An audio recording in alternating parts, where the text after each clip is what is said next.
Hey, MLM Nation, Simon Chan. Hope you had an awesome summer, and I'm excited and fired up. It's almost September. We have an awesome leader from Puerto Rico. What's going on? We have Steven Juarbe. Steve, what's going on? Doing great here in Florida. So I'm really excited to be here, and it's a pleasure, Mr. Simon, to be in obviously, in MLM Nation. All right, so Steve, I just started, for those on Facebook Live, let us know where you're calling from or dialing in from. Steve's from Florida, originally from Puerto Rico, and I'm out in Los Angeles. And then we will get started. If you want to ask Steven a couple of questions, just type it in, and then if you have time, we definitely can take a couple questions as well. But it's good to see everyone here. So, Steve, I've just shared it. When you're ready to go, let me know, and we can get the show going. All right, we are ready. We're ready. Okay, here we go. 3, 2, 1. MLM Nation, this is Simon Chan. I'm fired up to bring our special guest today, who's built a huge business in Latin America, Spanish-speaking markets. We have Steve Juarbe. Hey, Steve, are you ready to make it happen? Oh, I'm really excited. I'm ready. Steve Juarbe is from Puerto Rico and has over 8 years of network marketing experience. Currently, he's a Diamond rank in this company, and it's a network of over 10,000 people across 16 different Spanish-speaking countries, including the USA. So, Steve, I've given MLM Nation a very brief background, but what did you do? What was your previous background? What did you used to do? And how did you discover network marketing? Well, I discovered network marketing when I was 17 years old, actually. I was living there in California, in Southern California, in Orange County, and I moved from Puerto Rico to Orange County, California, because I have a scholarship in baseball. I was a pitcher, and from 17 years old to 19 years old, I played baseball. But when I was 19, 18 years old, I got injured, and I totally was. I was sad about it. You know, that was a huge hit in my life. So I was looking for something else. And there it was when I was introducing network marketing in that moment of my life, 17 years old. Well, that's really cool because you know what? Like, my son is 7 years old, and one of his dreams is to play college baseball. So, which college did you go to in California? I went to San Diego State. Wow, awesome! As a baseball player. So, what type of injury did you have? Oh, on my, how do you call this? On your shoulder? Shoulder. My shoulder, my right shoulder, I got injured. So my velocity and my curveballs obviously went down, and I couldn't do the team. I was there for 2 years, so it was a big and a great experience in my life. So what did you do? So who told you about network marketing, and was it a teammate or a student, and how did they approach you? Well, my older brother, Carlos, he introduced me to network marketing. He was doing network marketing for 6 years at that moment of his life. I never knew what he was doing, but he called me and told me, Steven, you know what? I want you to go and see what I have been doing for the last 6 years. I was 17 years old, so 6 years before that, I was 11 years old. I wasn't interested in any business. So yeah, at 17 years old, it was my first time that I knew through my brother. So why did you decide to give it a shot? You know what? I went to a hotel in Chula Vista, California, in a Sheraton hotel, and I got introduced to a business presentation, and I went there, and this old lady was sitting next to me. She was like 67 years old, and I was hearing everything that people were telling there and saying, and I was this type of people that I'm hearing, but at the same time I don't believe anything that they're saying. And this lady got up. They called her. She got up and she told her story. She told her story. She's 67 years old at that moment of her life.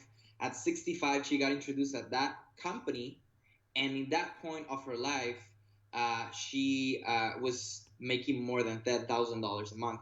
I didn't believe her, but once the presentation finished, I went to her and I told her, I don't believe you.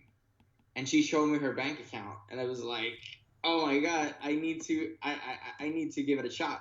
So being honest, I give it a shot because I saw results, and I was impacted in my life, because everything that my family told me, it was like, go have good grades, study, and have a good profession. And they never told me about network marketing. I didn't even know what was network marketing at that point of my life. So how did you do? You're 17 years old. You just got started. How was your first couple of weeks like? Oh, it was. I thought that I knew everything, but I realized I didn't. You know what? I have something that I can tell you is that I have been a person that I'm really. If you tell me, Steven, you know what, you need to do this, I'm gonna hear and I'm gonna learn, and I'm gonna put all the information that you get provide me or give me. So something that have helped me a lot is to listen to people that had the results. And I have this first mentor in this company, and he told me, Steven, you know what? You need to read this book. He told me, and it was a book like a system of that company, and I learned how to present the opportunity. I learned how to contact people. I learned how to prospect people. I learned how to um, be uh, be responsible with my network and stuff like that, and I started doing every single thing that I was reading and learning from the mentors that I had. But my first weeks, it was not the way that I was thinking. I present to people ignore me. I was 17 years old. The people that I had around didn't even believe me. Steven, 17 years old, you're crazy doing a business. Oh no, I'm not gonna listen to you. So it was a little bit hard because I have a lot of rejections. How did you overcome that rejection, especially at 17? No one's listening to a 17-year-old. How did you overcome that? Well, you know what? I said, if people don't listen to me, if my friends are not listening to me because they have their mindset in other stuff like cars, their girlfriend, party, party, party. Uh, but obviously, I was like, I need to find the correct people. I need to find the people that are tired of being tired. And I started looking for people of 35, 40 years old. I started looking for people. For example, I assist to a church back in Puerto Rico in that point of my life and in California, and I started reaching people that were more older than me, that they have their jobs, that they have kids, that they have a big purpose in their life. They have a responsibility that a 17-year-old person doesn't have. So I started contacting them, and I started having results with people that wanting to find a real opportunity in their life. How did you get people who are like 30 something years old, who are like double your age, to respect you and listen to you? Um, well, that's a really good question. You know what? Something that I can tell you is I have always approached to people with um, with being honest. I don't know. I consider myself a person that I'm honest. I go to a person and I tell him, you know what, I'm 17 years old. I'm 17 years old. I can be your son, but you need to listen to me. I have a huge opportunity, and I think that being so direct to the person and looking them to their eyes, they were like, you know what, I'm gonna give a try to this kid. So I think that will be a huge part. Being at a young age, talking to people, with uh, with a character. I don't know how to express myself. I'm trying to look to that word in English, but yeah, I don't know if you can help me with that. But being honest, telling people with the heart what I'm offering them. Yeah, I think it's just being confident and having that conviction. Right, you are 17, and some people may be like, "Oh, I'm only 17," and you approach very shy, right, very scared. But you're like, "Hey, I am 17, but I got something really important to share with you." And I think when you have that confidence and obviously maybe the right word is boldness. People are like, this 17-year-old is way different than all the 17-year-olds I know. Okay, what does he have, right? You get people to start listening to you. Exactly. Confident. That's the word. Exactly. What was the turning point in your business? Like, you My said you didn't get much, you had a lot of rejection, and then boom, and all of a sudden your business really, really took off. Well, I can tell you, my business took off at, I will say, 18, almost 19 years old. I think being consistent and being determined uh, to help people. I had my job at that age, but every single time that I got off of my job and from the university, I work my business every single day for the last 7 to 8 years of my life. I'm 26 years old now. I have been working really hard every single day, so I can tell you that part of my success, it's working every single day like if I was closing a rank in the MLM industry. So yeah, that will be a good answer to that question.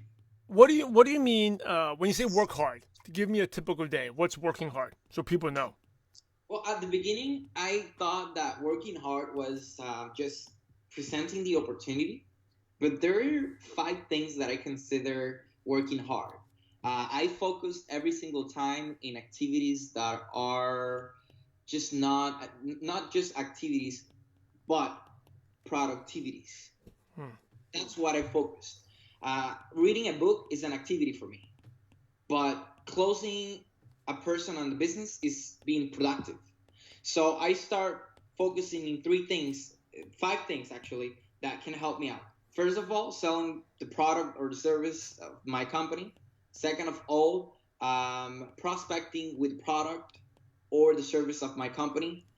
Third, uh, giving follow-ups to the people that I start, let's say, presenting or contacting. Uh, Qualifying those people. Let's say they're going to be a client or a distributor. And fifth, duplicating people in my business. So those 5 things, I have been doing it for the last 6 years now. So that's been working hard every single day. I need to do at least from those 5 activities. At least I need to do 3 every single day. So for me, that's working hard.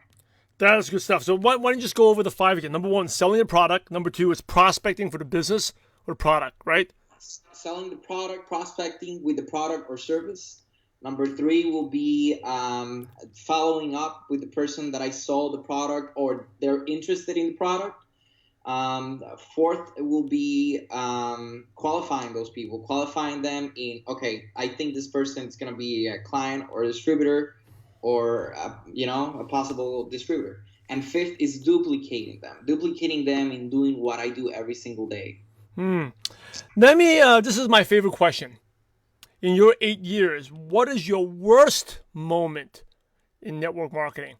To the point that you're like, oh, maybe I shouldn't do this, or you made you miss playing baseball, something. You like, oh my god, I can't believe I'm doing this. Your worst moment, and the reason, your mindset behind it when it happened, and what did you learn from it?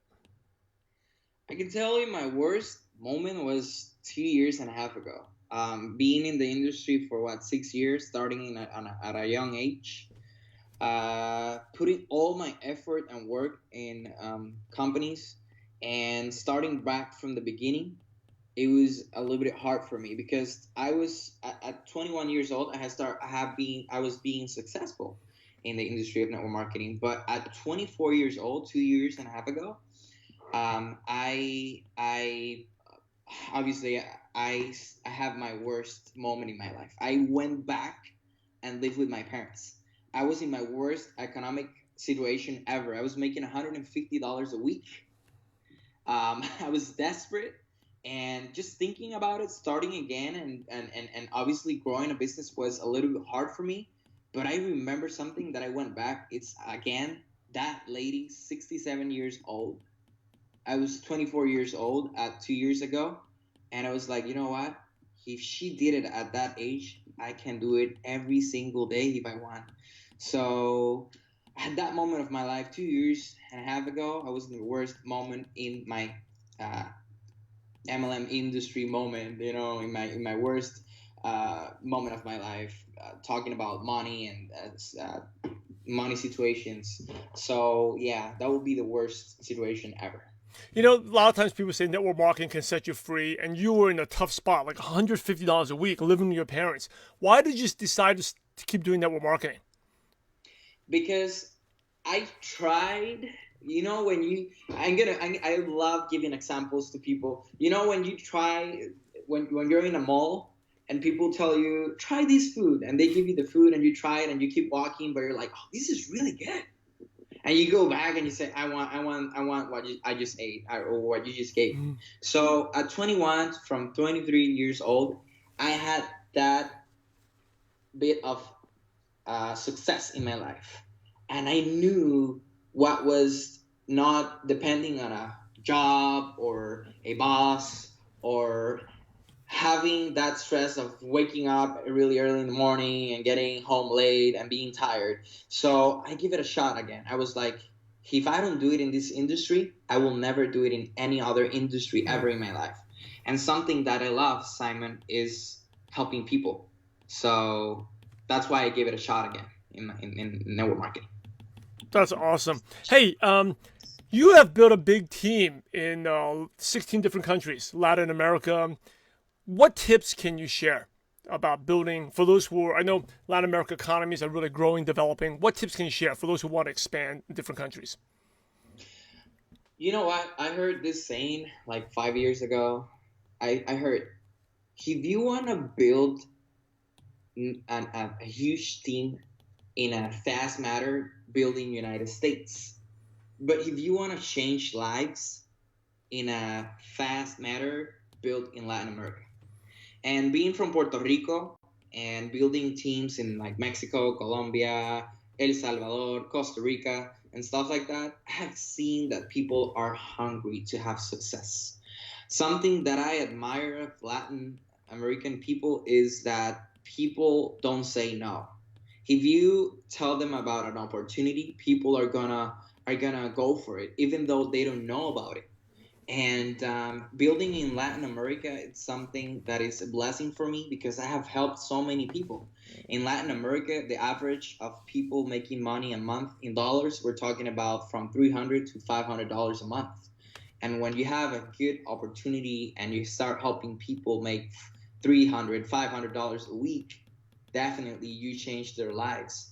And I think that will be a huge point to build a team, and why I keep building teams in Latin America, because in a faster way you help them uh, retire, or just if they have three jobs, just stay with one and quit the other two. So they're definitely more open-minded and work more because they're hungrier. They're really hungry. There's a lot of people in Latin America that are going through tough times. Here in the United States, I live right now in Florida. Well, it's really hard for a person to go through a day and not eat. I know there are probably people in the United States that happens, but in Latin America you see that. And when you have a huge opportunity or a good opportunity of network marketing in your hands, and you show them an opportunity, people are hungry to find something that they can do.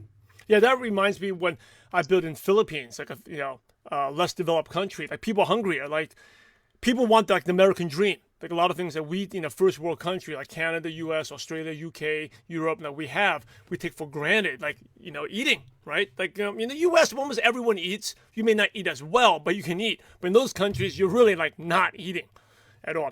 How do people afford? How do people afford like the products if they're making only like $300-$500 a month?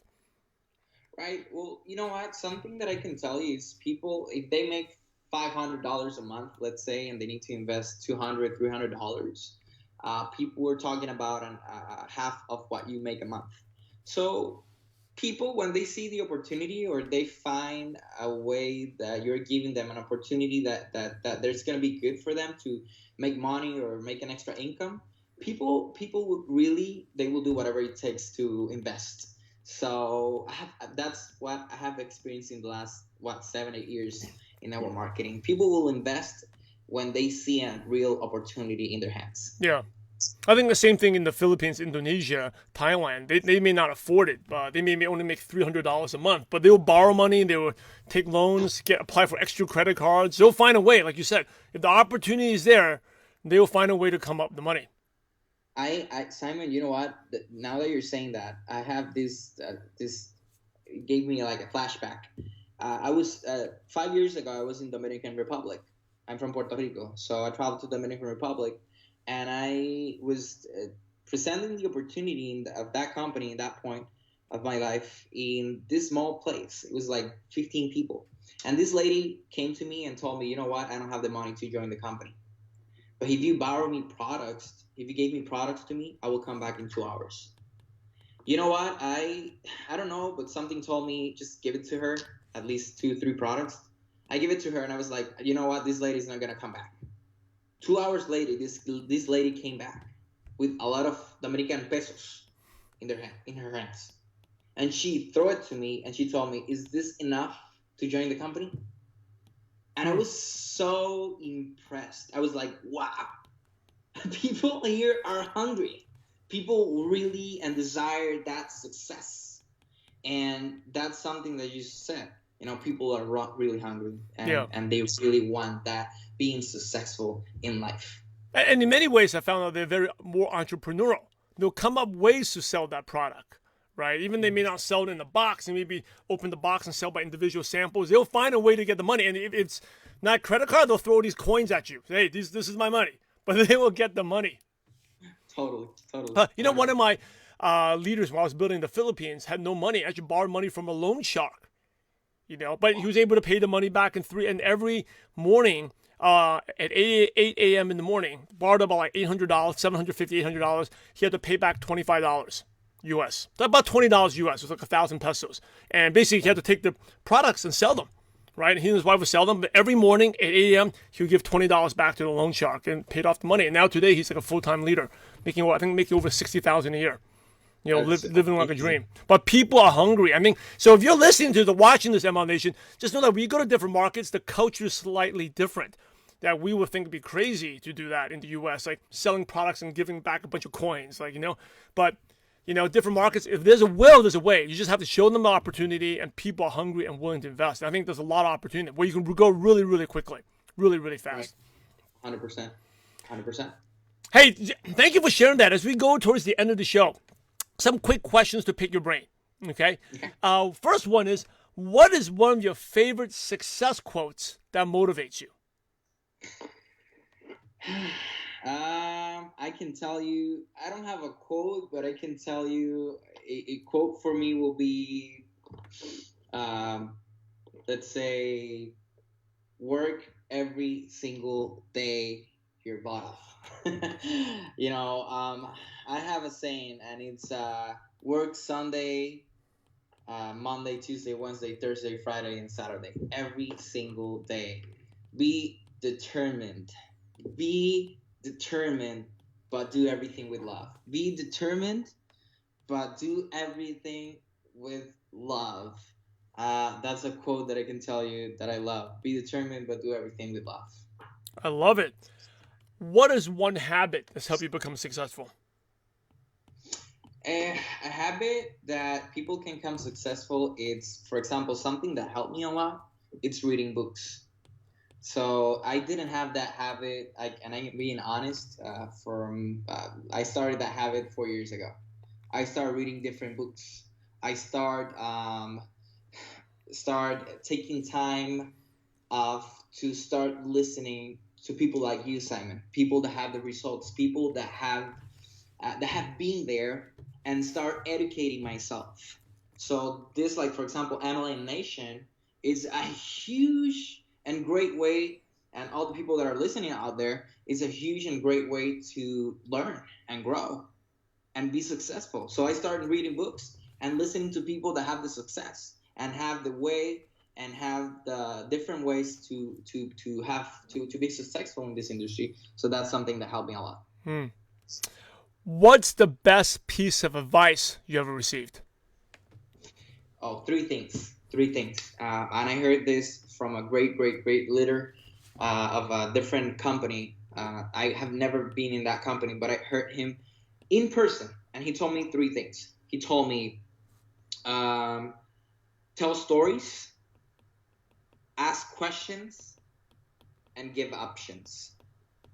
For example, something that I do every single day in a presentation or when I share the opportunity is tell stories about other people being successful. And I start telling people about this lady or this person that right now it's hitting this rank or being successful, or they left their job and now they're full-time. When I tell about ask questions, is that people don't, I have seen that people don't want to hear what you say, but when you ask questions, you know how to identify their you know how to identify what they want through the questions.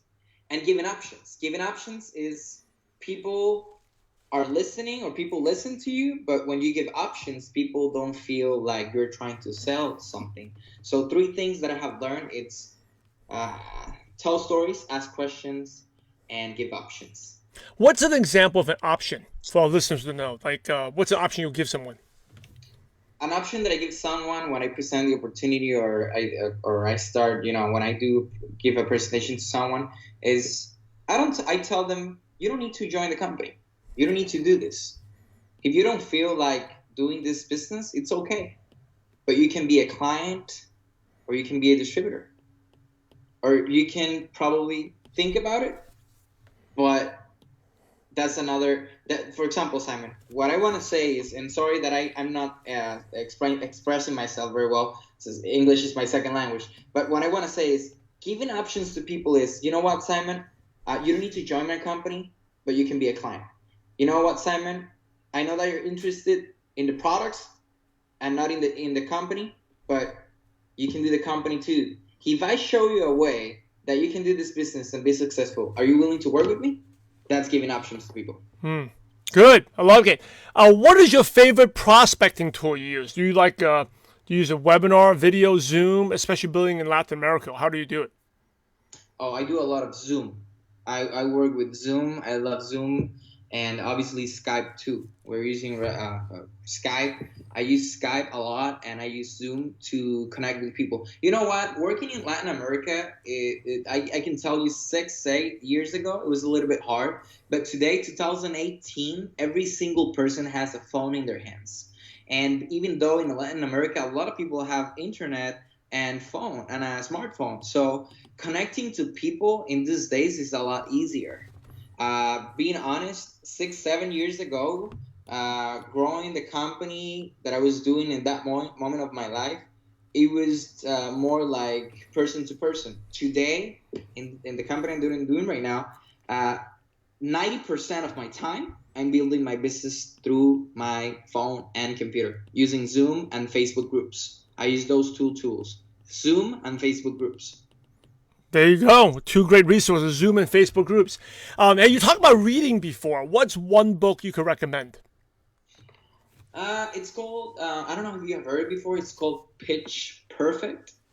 It's how to say it right, how to say it right first time, every time, by Bill Mac. It's called Bill McDowan. I think it's called Bill Yeah. McDowan. I've never read it. I heard of it though. Pitch Perfect. What is one book that a distributor should read? A distributor should read a book. It's Dale Carnegie. I love it. It's Cómo ganar amigos. How it's in English. It's How to Win Friends and Influence People. See, I told you my Spanish was really good. No, you're really good. I love that. Can you hear me? Yeah, I can hear you. I love that book. It helped me a lot to deal with people and to obviously know to get that person.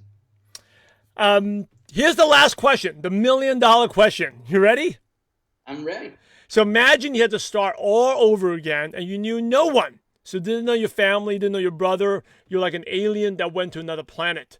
But you had all your current knowledge, skills, and wisdom.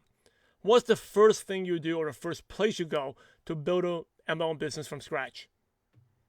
Well, you know what?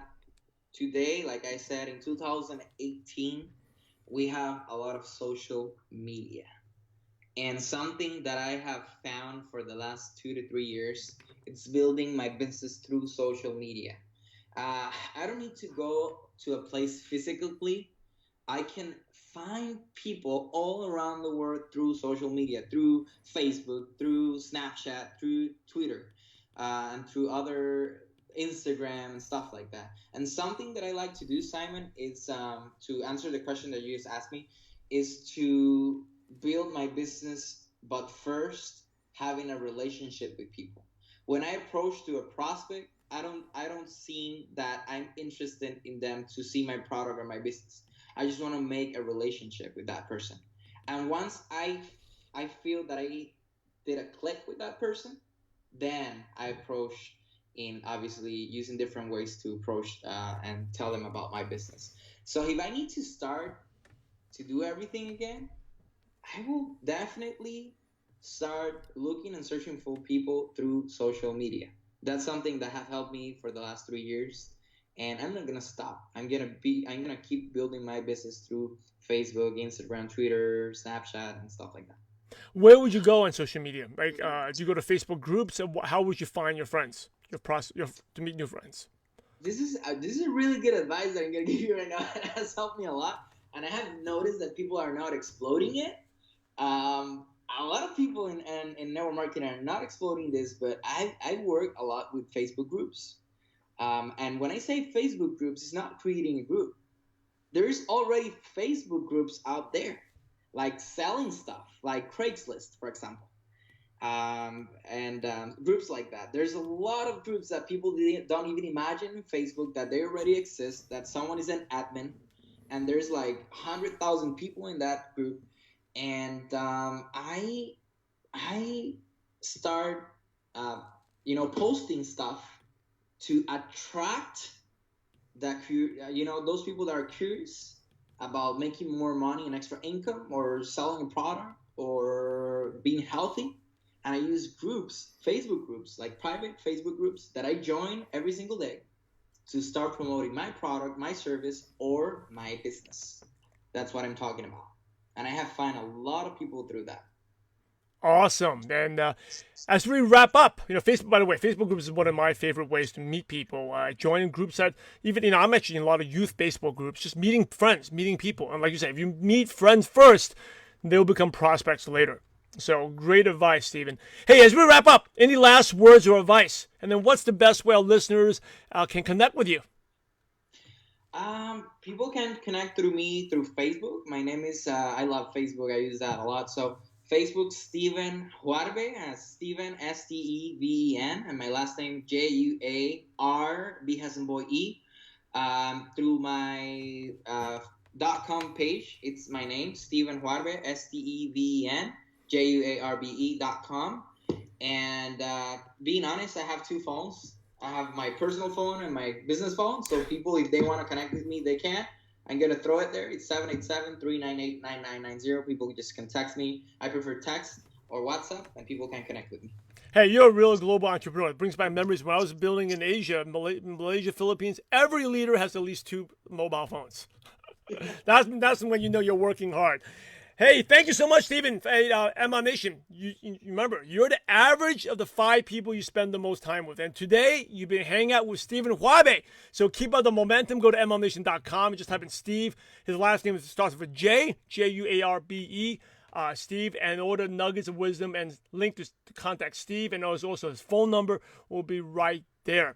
Hey, in order to be successful in life, in business, and network marketing, you must help others. So, Steve, thanks again for sharing your valuable time with MLM Nation. We're grateful to you, and we appreciate you for having a positive impact on millions of distributors worldwide. Thank you so much again, and God bless you. I appreciate Mr. Simon, and everyone that is hearing me. Make sure to be in MLM Nation. I have done that for a couple of years now, and it has helped me a lot. So thank you so much. It's a pleasure, Mr. Simon. And obviously, all the people out there, thank you so much for listening.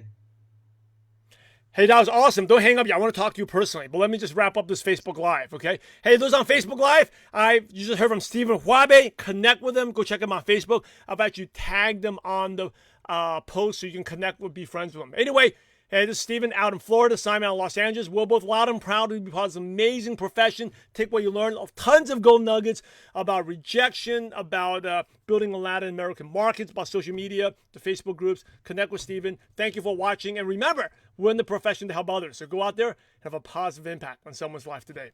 God bless you all.